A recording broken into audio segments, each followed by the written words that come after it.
Hello friends, नमस्कार। आप सभी को नमस्कार, सभी का वेलकम इस क्लास में। You all are welcome to this class. इस लाइव क्लास में जितने स्टूडेंट्स ऑलरेडी ज्वाइन कर चुके हैं वो कंफर्म करेंगे क्विकली आपका ऑडियो वीडियो एक्सेसिबल है।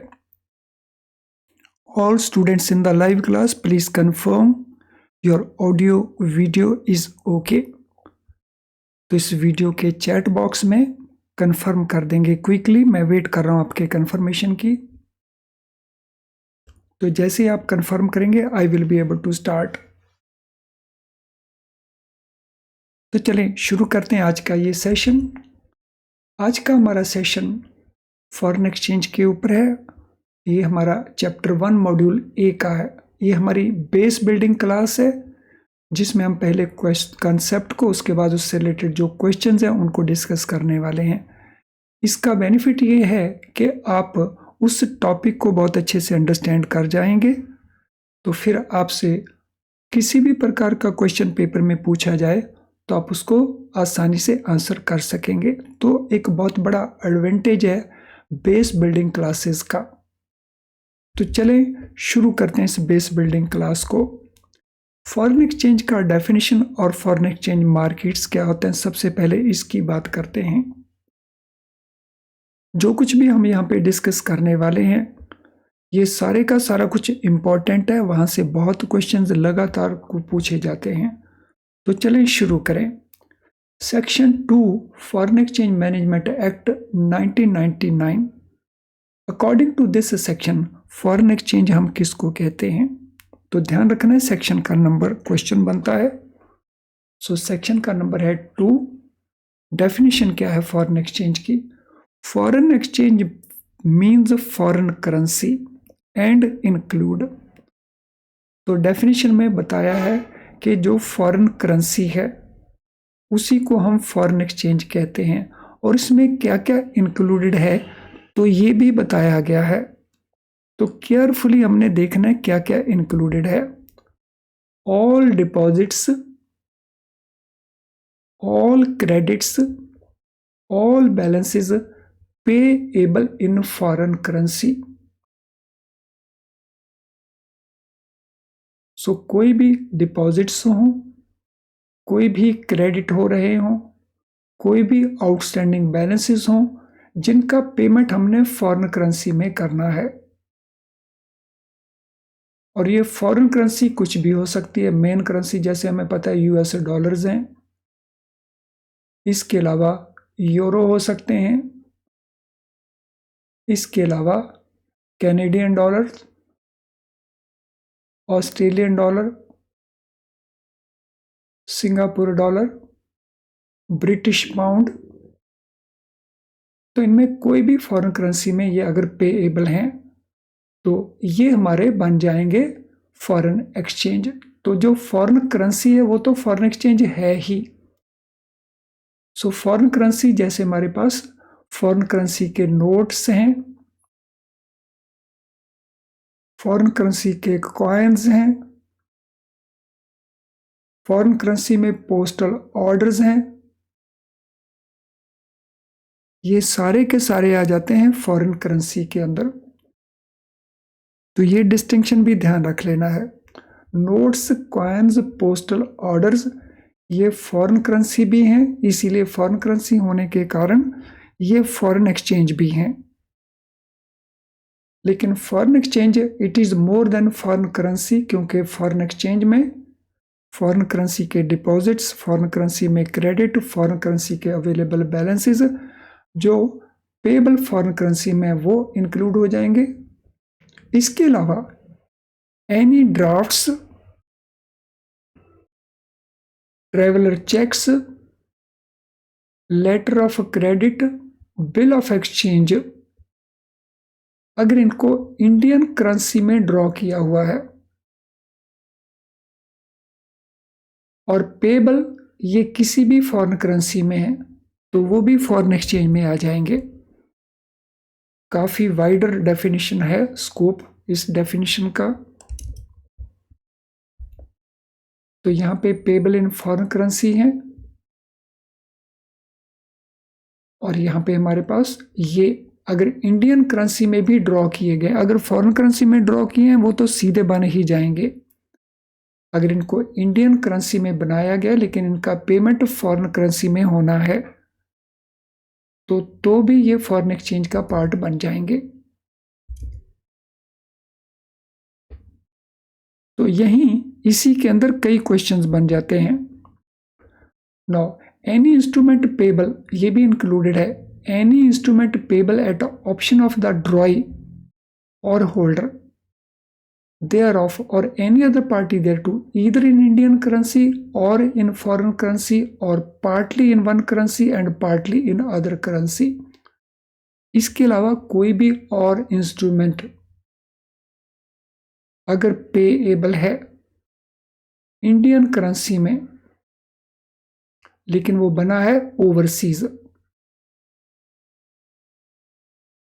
और वो पेएबल है फॉरेन करेंसी में या पार्टली वो एक करेंसी में पार्टली दूसरी करेंसी में है तो भी हम उसको फॉरेन एक्सचेंज में इंक्लूड कर लेंगे।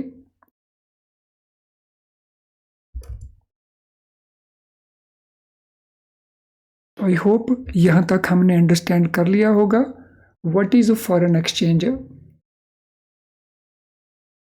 अब फॉरेन एक्सचेंज की ट्रांजैक्शन क्या होती है? How do we define foreign exchange transaction? It is a contract to exchange funds in one currency for funds in another currency। तो ये एक कॉन्ट्रैक्ट है, एक एग्रीमेंट है। किस चीज का कॉन्ट्रैक्ट है? एक्सचेंज करने का कॉन्ट्रैक्ट है। किसको एक्सचेंज करने का? फंड्स को एक्सचेंज करने का। वो फंड्स एक करेंसी में होंगे, जैसे इंडियन रुपी, तो हम इसको INR लिखते हैं, इंडियन रुपी को। फंड्स इन अनदर करेंसी, तो ये दूसरी करेंसी कोई भी फॉरेन करेंसी होगी और एक रेट एग्री किया जाएगा कि किस रेट के ऊपर हम इनको एक्सचेंज करेंगे। तो उसको हम कहते हैं फॉरेन एक्सचेंज ट्रांजैक्शन। तो जैसे $1 के अगर एग्री किया जाए कि 83 रुपीज 10 पैसा पे किए जाएंगे तो ये एक फॉरेन एक्सचेंज ट्रांजैक्शन है।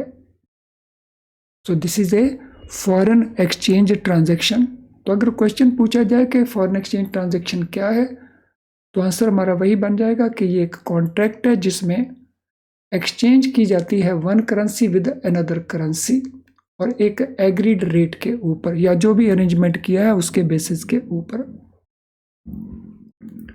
नो एक्सचेंज रेट हम किसको कहते हैं? What is exchange rate? Exchange rate refers to the price or the ratio or the value at which one currency is exchanged for another currency।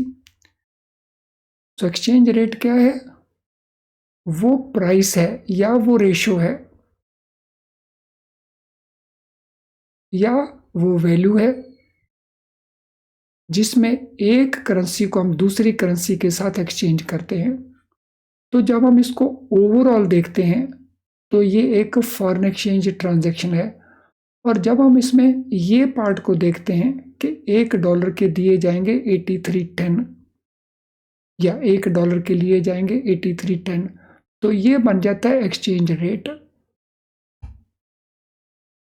So foreign exchange transaction में basically cell purchase और exchange rate में basically the price और the ratio और the value जो एक currency लेने के लिए दूसरी करेंसी में दी जाएगी।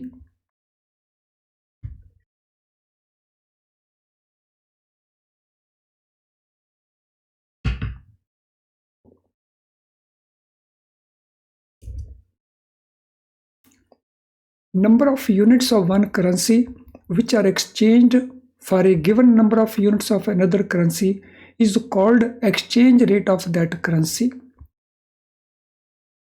So number of units of one currency which are exchanged for a given number of units of another currency। तो यहाँ पे another currency आ गई है रुपीज इसके नंबर ऑफ यूनिट्स कितने होंगे, इसके 1 यूनिट के लिए। तो इसी को हम कहते हैं exchange rate of that currency. तो यहाँ पे ये एक्सचेंज रेट किस करेंसी का बनता है, यूएस डॉलर का बनता है या इंडियन रुपी का बनता है। Any answer for this. हमारी इस एग्जाम्पल में ये एक्सचेंज रेट किस करेंसी का बनता है। सो जब हम डायरेक्ट कोड्स को यूज करते हैं तो ये यूएस डॉलर का रेट बनता है। सो 1 US dollar available for 83.10. So this is exchange rate of currency. Which currency? US dollar currency का ये रेट बनता है। So 1 US dollar is equal to 79.7500 और 1 euro is equal to 1.11 US dollar. तो ये बन गया हमारा एक्सचेंज रेट। इस पहले पार्ट के अंदर इन दिस पार्ट ये यूएस डॉलर का रेट है और इस सेकंड पार्ट में ये यूरो का रेट है।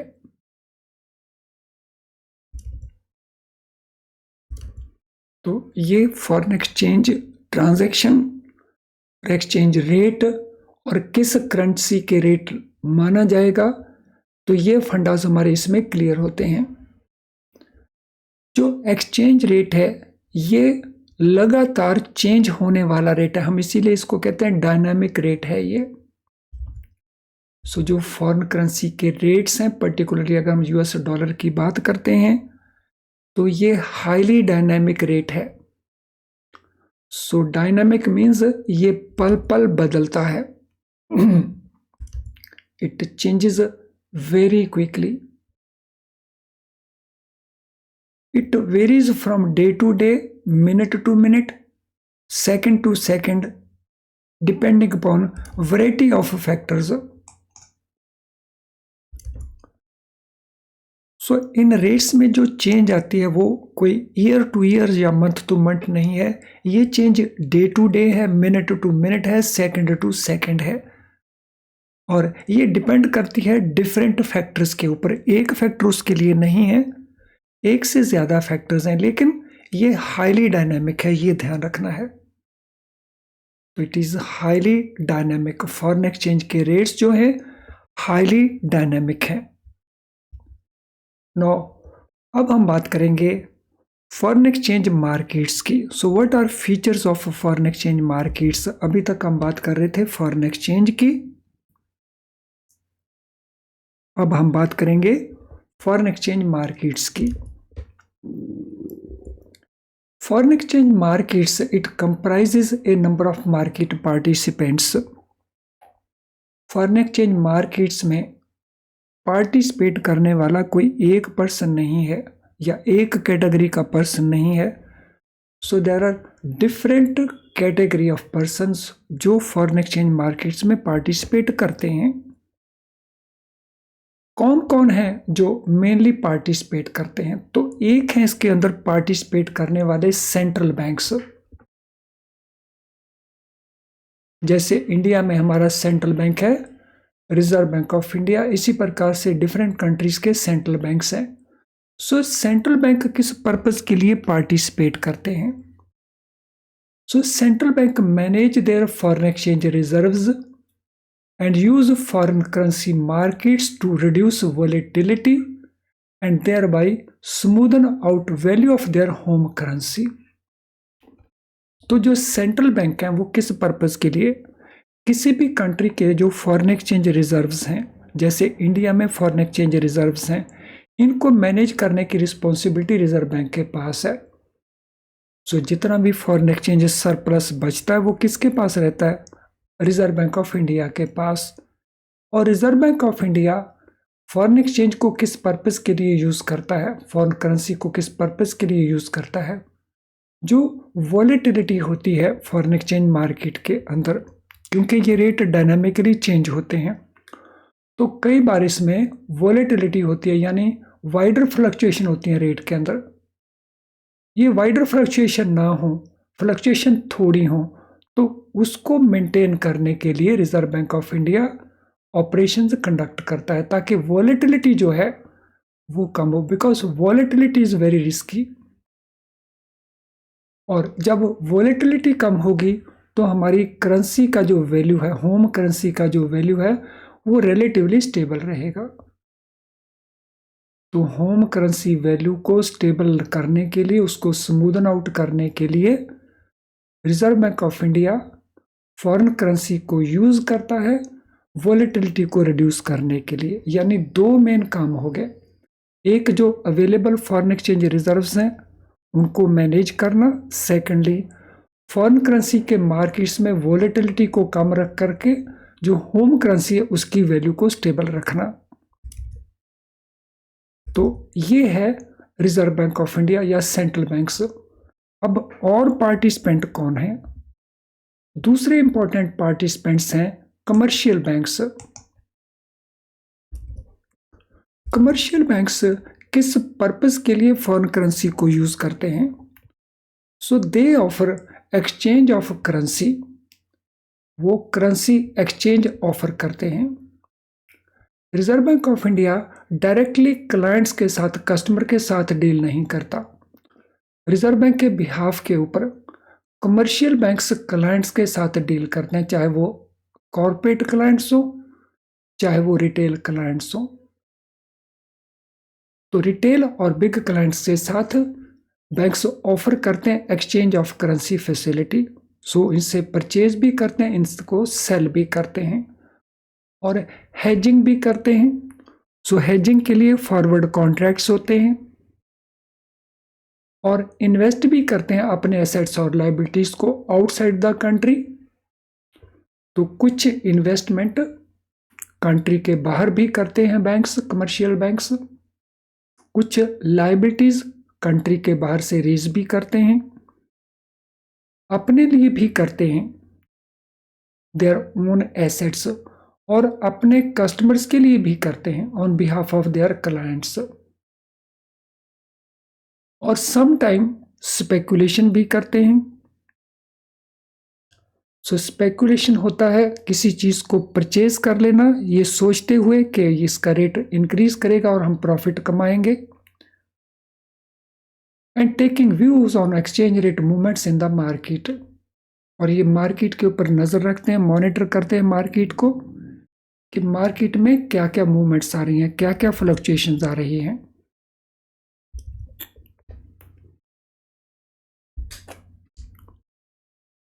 सो ये सेकंड इंपॉर्टेंट पार्टिसिपेंट हो गए। और मार्केट पार्टिसिपेंट कौन है? इन्वेस्टमेंट फंड्स हैं और इन्वेस्टमेंट बैंक्स हैं। ये अनदर इंपॉर्टेंट पार्टिसिपेंट आ गए। ये क्या काम करते हैं? They move funds from one country to another country. ये एक कंट्री से दूसरे कंट्री में फंड्स को मूव करते हैं। फॉर एग्जाम्पल यूएस से डॉलर्स चलेंगे, इन्वेस्ट हो जाएंगे इंडिया के अंदर,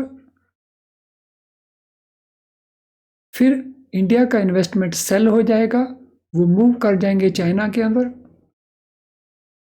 और इन बिटवीन ये भी पॉसिबल है ये इन्वेस्टमेंट चाइना में जाने के बजाय ये वापस यूएसए में चली जाए, चाइना में जो इन्वेस्ट किया वो वापस यूएसए में चला जाए या किसी और कंट्री में चला जाए। तो ये लोग ये काम करते हैं। So they move funds from one country to another country using exchange markets. तो जो एक्सचेंज मार्केट्स हैं, फॉरेन एक्सचेंज मार्केट हैं, उनको ये यूज करते हैं एज ए व्हीकल, इन्वेस्टमेंट के लिए भी और हेजिंग के लिए भी। सो हेजिंग होता है अपने रिस्क को कवर करना, और इसमें डिफरेंट कंट्रीज होते हैं, डिफरेंट करेंसीज होते हैं। तो आई होप ये भी हमने ठीक से अंडरस्टैंड कर लिया कि इन्वेस्टमेंट फंड्स या investment banks foreign exchange market में कैसे पार्टिसिपेट करते हैं। देन हमारे पास हैं foreign exchange brokers. So foreign exchange brokers ये इंटरमीडियरी का काम करते हैं, मिडल मैन का काम करते हैं बिटवीन अदर पार्टिसिपेंट्स। जैसे एक कमर्शियल बैंक दूसरा कमर्शियल बैंक, दोनों के बीच में एज ए इंटरमीडियरी काम करना। तो इनका काम इंटरमीडिएशन का है, ब्रोकिंग का काम है, उसके लिए ये कमीशन लेते हैं। तो they also participate in these markets, in markets में ये भी पार्टिसिपेट करते हैं।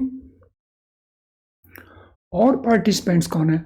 और जो कॉरपोरेट्स हैं तो बड़ी बड़ी companies, so they also participate. उनको क्यों जरूरत पड़ती है? तो moving funds between different countries and currencies for investment और ट्रेड ट्रांजैक्शन और इवन स्पेकुलेशन। तो कॉरपोरेशन अलग अलग कंट्रीज के अंदर फंड्स को मूव करते हैं।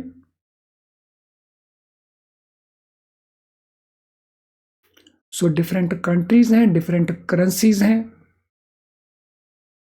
तो ये इन्वेस्ट भी करते हैं दूसरे कंट्रीज के अंदर और ट्रेड ट्रांजैक्शंस भी इनकी होती हैं, एक्सपोर्ट होते हैं, इंपोर्ट होते हैं। तो ट्रेड ट्रांजैक्शन में आ गए हमारे exports as well as imports. और इवन स्पेकुलेशन भी करते हैं ये फॉरेन करेंसी मार्केट्स में प्रॉफिट कमाने के लिए। तो इस प्रकार से कॉर्पोरेट्स मार्केट पार्टिसिपेंट है। इन एडिशन इंडिविजुअल्स जो हैं वो भी पार्टिसिपेट करते हैं। सो ऑर्डिनरी इंडिविजुअल्स भी और हाई नेटवर्थ इंडिविजुअल्स भी। तो हाई नेटवर्थ इंडिविजुअल इन्वेस्टमेंट्स करते हैं, ट्रेड करते हैं। जो ऑर्डिनरी इंडिविजुअल है वो पर्सनल लेवल के ऊपर यूज करते हैं फॉरेन एक्सचेंज को ट्रैवल करने के लिए, टूरिज्म पर्पज के लिए। तो ये सीधे क्वेश्चंस हमारे बनते हैं। पहला तो यही क्वेश्चन बनता है कि कौन कौन पार्टिसिपेट करते हैं। इसके अलावा फिर ये क्वेश्चन भी बनते हैं हर केस में कि सेंट्रल बैंक किस पर्पस के लिए करता है, कमर्शियल बैंक किस पर्पस के लिए करता है, कॉरपोरेशन किस पर्पस के लिए करते हैं, इंडिविजुअल किस पर्पस के लिए करते हैं। तो ये सारे के सारे क्वेश्चंस बनते हैं। यानी इस एक स्लाइड के ऊपर आपको 5 से लेके 6 क्वेश्चंस बन जाते हैं।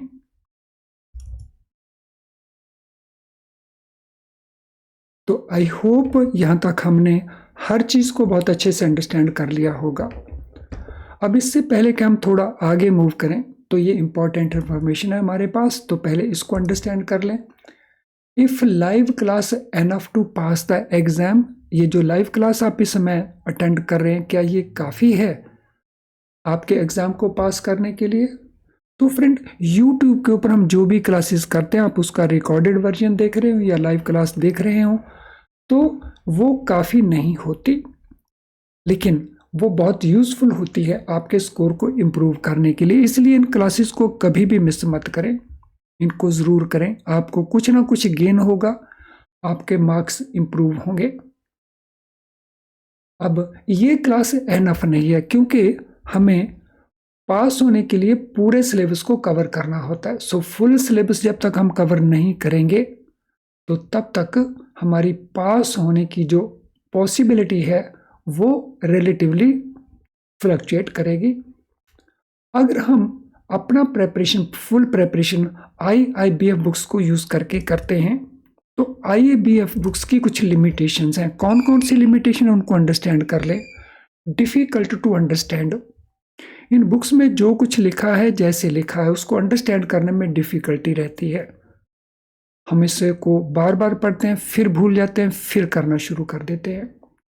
तो ये डिफ़िकल्टी आपके साथ हो सकती है। अब क्योंकि बार बार पढ़ते हैं तो हमारा टाइम भी बहुत सारा कंज्यूम होता है, तो हमारी टाइम भी प्रॉब्लम क्रिएट करता है ये बुक्स। फिर इन बुक्स में जो प्रैक्टिस क्वेश्चंस हैं वो बहुत थोड़े दिए हुए हैं। हर चैप्टर के एंड के ऊपर मिल तो जाएंगे हमें क्वेश्चंस, लेकिन बहुत थोड़े क्वेश्चंस मिलेंगे। और केस स्टडी ये तो ऑलमोस्ट ना के बराबर हैं, लेकिन केस स्टडी बहुत इंपॉर्टेंट रोल प्ले करती हैं हमारे पास होने में। तो इन सभी लिमिटेशन के चलते आप पूरे सिलेबस को कवर नहीं कर पाते एंड एज ए रिजल्ट बार बार आप पेपर में अपीयर होते हैं। अब इनका सॉल्यूशन क्या है? इनका सॉल्यूशन है हमारे best quality very low priced video lessons. तो अगर हमारे वीडियो लेसन को आप यूज़ करते हैं, तो इन वीडियो लेसन में जब हम कंसेप्ट समझाते हैं, अंडरस्टैंड करवाते हैं, वो बहुत सिंपल करके कंसेप्ट बताते हैं आपको, जिससे आप आसानी से उसको अंडरस्टैंड कर जाते हैं और बहुत क्विकली अंडरस्टैंड कर जाते हैं और देर तक आप याद भी रखते हैं और फिर पूरे सिलेबस को कवर भी कर पाते हैं। यानी हमारी ये 2 इश्यूज हमारे वीडियो लेसन से सॉल्व हो जाते हैं आपके। प्रैक्टिस के लिए आपको हमारे क्वेश्चन बैंक में से बहुत सारे मल्टी चॉइस क्वेश्चंस मिल जाते हैं, एमसीक्यूज। तो आपकी अच्छी प्रैक्टिस हो जाती है, तो आपका ये इश्यू भी सॉल्व हो जाता है।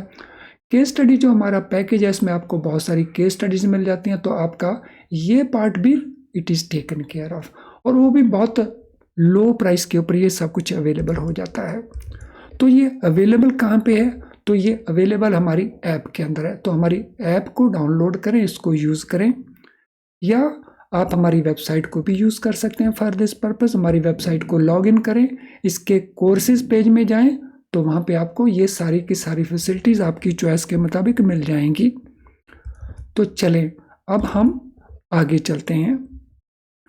अब जो कुछ हमने पढ़ा है उससे रिलेटेड जो क्वेश्चंस हैं, कॉन्सेप्ट हमने अंडरस्टैंड कर लिया। अब उससे रिलेटेड जो क्वेश्चंस बनते हैं उनको देख लेते हैं। तो क्या क्या क्वेश्चंस बनते हैं? ए बिल ऑफ एक्सचेंज और a traveller cheque drawn in Indian rupees shall be treated foreign exchange if it is payable in। Question को ध्यान से पढ़ना है। अगर कोई बिल ऑफ एक्सचेंज है या ट्रेवलर चेक है जिसको इंडियन करेंसी में बनाया गया,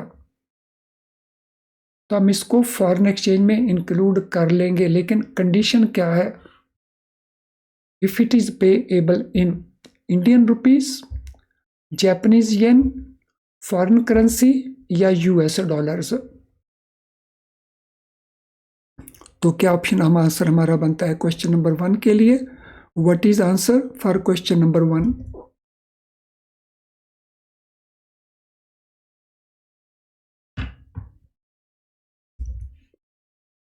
सो कौन सा आंसर बनेगा क्वेश्चन नंबर 1 के लिए? इंडियन रुपी में पेबल है तो नहीं बनेगा, क्योंकि इंडियन रुपी में ही ड्रॉन है, इंडियन रुपी में पेबल है, नहीं बनेगा। जापानीज येन में अगर है वो पेबल बन जाएगा, किसी भी और करेंसी में पेबल है बन जाएगा, यूएस डॉलर में पेबल है बन जाएगा। अगर हम मोस्ट सूटेबल, क्योंकि फॉरेन करेंसी में जापानीज येन भी आ जाता है, यूएस डॉलर भी आ जाता है, तो अगर हम देखते हैं मोस्ट अप्रोप्रिएट आंसर, तो फॉरेन करेंसी बन जाएगा। लेकिन अगर हम ब्रॉडली देखते हैं तो फिर हमारा आंसर बन जाएगा बी, सी एंड डी। तो जैसा वहाँ पे वर्डिंग दिया हो, जैसा वहाँ पे ऑप्शन दिए हो, उसके मुताबिक हम क्वेश्चन को मार्क कर देंगे, लेकिन फंडाज हमें अंडरस्टैंड आते हों। चलिए क्वेश्चन नंबर 2 के ऊपर चलते हैं। Cheque drawn in Indian currency in UK payable in New Delhi shall be treated as. एक चेक बना है यूके के अंदर और वो भी इंडियन करेंसी के अंदर, और वो पेबल है न्यू दिल्ली के अंदर। तो इसको हम क्या ट्रीट करेंगे? ग्लोबल करेंसी ट्रीट करेंगे, फॉरेन एक्सचेंज ट्रीट करेंगे, डोमेस्टिक करेंसी ट्रीट करेंगे, या इंटरनेशनल करेंसी ट्रीट करेंगे? सो इसको क्या ट्रीट किया जाएगा? इंडियन करेंसी में चेक इन यूके, तो वहाँ यूके का, लेटर से कोई बैंक है यूके का, उसने इंडियन करेंसी में चेक लिखा, सो इन यूके बैंक लेटर से, तो इसको क्या ट्रीट करेंगे? इसको भी हम फॉरेन एक्सचेंज ट्रीट करेंगे, so that will be treated as foreign exchange. तो ये भी फॉरेन एक्सचेंज है क्योंकि फॉरेन करेंसी है, और ये भी फॉरेन एक्सचेंज है। अब चलते हैं तीसरे क्वेश्चन के ऊपर। A contract to exchange funds in one currency for funds in another currency at an agreed rate and on an arranged basis is called। अगर कोई कॉन्ट्रैक्ट है एक करेंसी में फंड्स को दूसरी करेंसी के साथ एक्सचेंज करने का एट एग्रीड रेट, तो इसको हम क्या कहेंगे?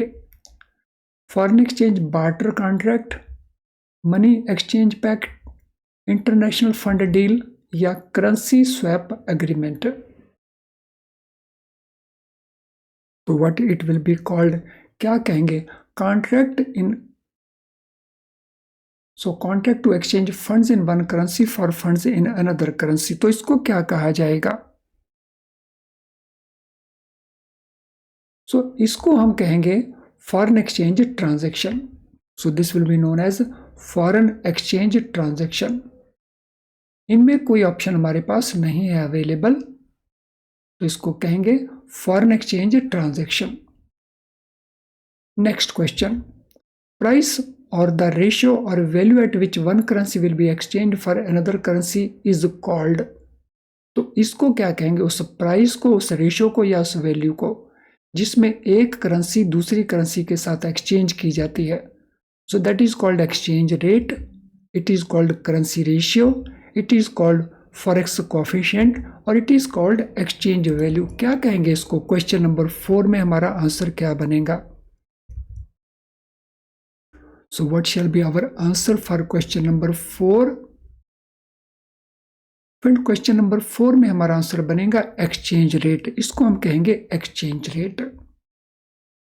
फ्रेंड आज के सेशन से रिलेटेड अगर आपका कोई भी क्वेश्चन हो तो इस वीडियो के कमेंट बॉक्स के अंदर आप अपने क्वेश्चन को टाइप कर देना, हम वहीं पे आपको सूटेबली आंसर करके आपकी हेल्प करेंगे।